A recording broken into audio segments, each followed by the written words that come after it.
Hello there YouTube, I am Wheelchair21 and on today's rolling review we'll be looking at the DX Buggle Driver featured in Kamen Rider Ex-Aid, the current ongoing Kamen Rider series, and as one can see, this box is pretty freaking huge. As I hold my finger right here, this is where pretty much the back of the basic card is. Now for some reason, the Ex-Aid boxes feature a reverse card where the back piece here that you would think would be normally associated with the back up here is in the front, and the front is your back, and vice versa.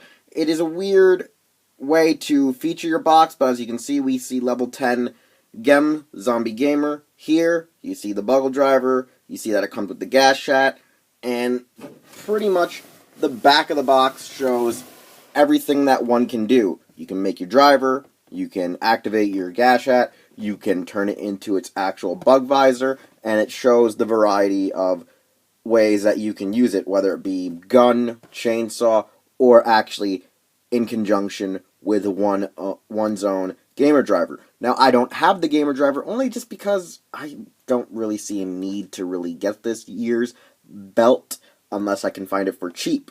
The only reason I actually did manage to get this Buggle Driver was because I got it for kind of a good price. Because of Ami's damaged goods deal and pretty much used goods deal, they got in a stock of Buggle Drivers that had like damages all over the boxes, so they like knocked it down to like 50% off, which covered most of the shipping, which means I bought mine for retail ship. So now we have all of our parts out of the box and unpackaged and batteried. Mostly the Buggle Visor, or I should say Bugvisor, needs the batteries. The Gashat already comes with it, and it also has this little tab like all gimmick freaking toys normally have to, you know, turn and stop your freaking watch batteries from going crazy and making the sounds keep going off non-stop. So first off, this is my very first Gashat I'm actually owning in hand, and I gotta say, I really love the white and black design. Now, I would have thought the gunmetal black would be just more of a basic black than gunmetal, and the white would be a lot more bone white, rather than this nice glossy pearlescent white on the actual plastic. You have your logo here for the game, the actual name also across the cartridge. You have your like digital encoding, and on here you can somewhat see your actual skeletal rider design. And here are our basic sounds for the Gashat. Dangerous Zombie. Alright, and now it should be the failure sound. Alright, nope, it's the achievement sound. Alright, after like 8 or 12 times, I finally got the, you know, failure kind of sound to come out. Just random. It appears in the most randomest times. When I first got it, it just would cycle through the 3 sounds, but nevertheless, I do like the overall shape. I like the overall design, and personally, when I usually hold it, I don't hold it like this. I like to hold it with my middle and ring finger in here, pinky over here, and thumb and pointer up on the top here. I think a lot of people tend to hold it like this. I mean, kind of like the most realistic way to probably hold it with, you know, big adult hands, but you know what? Don't really care right now. Now you got your freaking Bugvisor here, which normally, you know, you see either Genm have it or actually the Bugster of the episode. And honestly, it's a really interesting weapon. You have a double barrel laser pistol as well as a chainsaw like gauntlet, and it's really cool and it's an interesting weapon. Now, the weird thing is like there are these 2 latches, which is for where you put your grip or when you attach it to your actual driver buckle, and so it does have quite a few different sounds, but they mostly cycle through the same ones depending on if you have it a certain way or arranged in a certain style or using a selective Gashat. So we're going to turn it on right now. Gashacon Bugvisor. That's turning it on. You have your B for sucking in your Bugster. And then you have your A for preparing to transform into the Bugster, or I guess preparing to do just whatever in the show. And then you just attach your handle.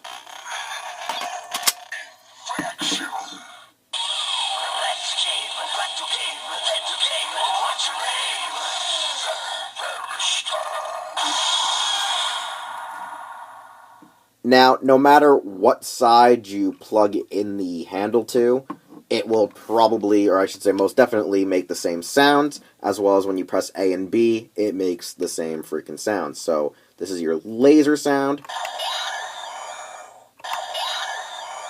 and this is your chainsaw sound.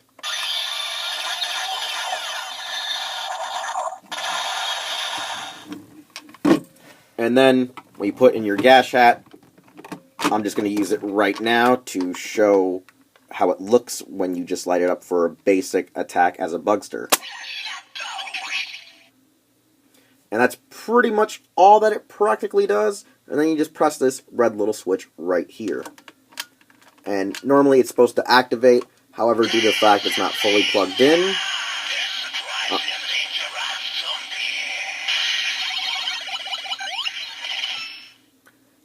now, I think it's because when I tend to put in the Gashat, it doesn't get in all the way, so as one saw, that there is a bit of a weird hair fire trigger where you gotta actually push it in there quite a bit just to get it to activate and lock in place. I've noticed that it's a give and take between individuals and their actual items. Does it go in right away? Does it not go in right away? I guess it just all depends on how well your stuff's molded or how far you actually shove it in. And then just to release it, you practically just press this release valve and pull. Now, continuing off of being a snug and tight fit, like I said, the Gashat is a little bit hard to get out. I don't know if it's just I'm afraid to manhandle it a bit, or I'm not just doing it right, or something's just a little bit off with mine. I have a rough time just getting the Gashat out of the goddamn thing, but from what I hear from people, it shouldn't be that hard. Yet for me, it is. It's probably just because I'm not trying to give it my all and ruin a $80 toy. So that's probably just user issue. Now, to put it onto one's own Buggle Buckle, you release it and pretty much just attach it to your two spots. So in doing so, press A again and lock her in place. And then re-lock in your freaking Gashat. And Henshin.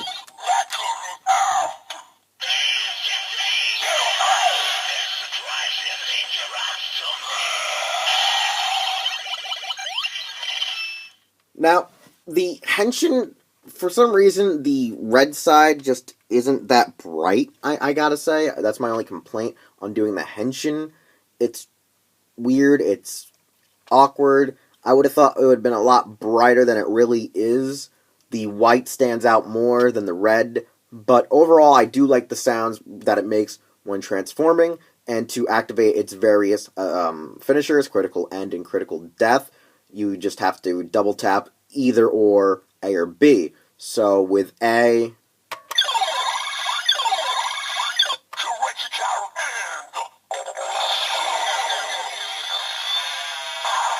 one gets critical end. With B, you'll get critical death.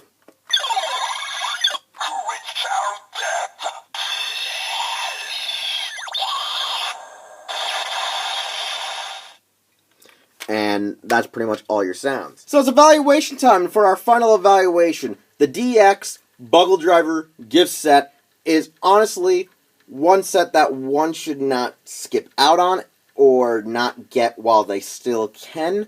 Reason for that is, one, some people say that it's cheaper to get the set together than its individual release due to the fact of scarcity, whether it be the actual Buggle Driver, the Buggle Buckle, or the Bugvisor at this time. I don't know, it's a very give and take, stories are conflicting, but most people say just get the gift set, and for any of those who had to get them separately, sucks to be you. But for the release at hand, I actually like having this, and it at least provokes me into wanting to get other I should say Ex-Aid items, the driver and Gashats. Now, it doesn't really make me inclined to get the weapons, but it does make me a little bit more wanting to get just the actual Henshin devices and Henshin gimmicks. And honestly, I think Gashats have become one of my favorite gimmicks since freaking the Lock Seeds, which was just a couple of seasons ago, really like 3 or 2. I don't know. I've lost count. Things are getting blurred. It's late in the afternoon. I shouldn't even be up right now. But anyways, I like the Gashats. I like this Buggle Visor, or I should say Bugvisor, and I like the actual Buggle Driver. Now, the thing is, the lights and sounds are quite limited, but hey, it's nice, it's neat, it's compact, it's cool. One cool thing I also like is the fact that it's very resourceful in using belt extenders as its basic belt for retail sale. Most people should just be able to custom fit like a piece of cloth, elastic, fabric, seat belts to use to make an actual sturdier belt piece for the driver, and then take these extenders and use them on previous belts in general, whether it be a drive driver, a Sengoku driver, or even a Deca driver. This comes in handy. So, pretty much, no matter what, you got a pretty decent release and sale. Very resourceful, very compact, very neat, very cool. Now, if one liked this video, they can obviously like the video down below and leave a comment on what they liked, what they didn't like, as well as subscribe to my channel by just clicking the subscribe button. And if you haven't already, I insist you should for more updates and more reviews on other Bandai products.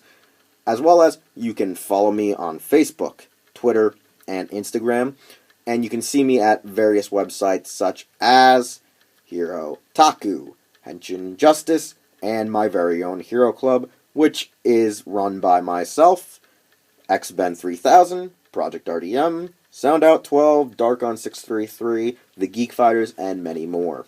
I'll see you all next time, with most likely some more Henshin devices.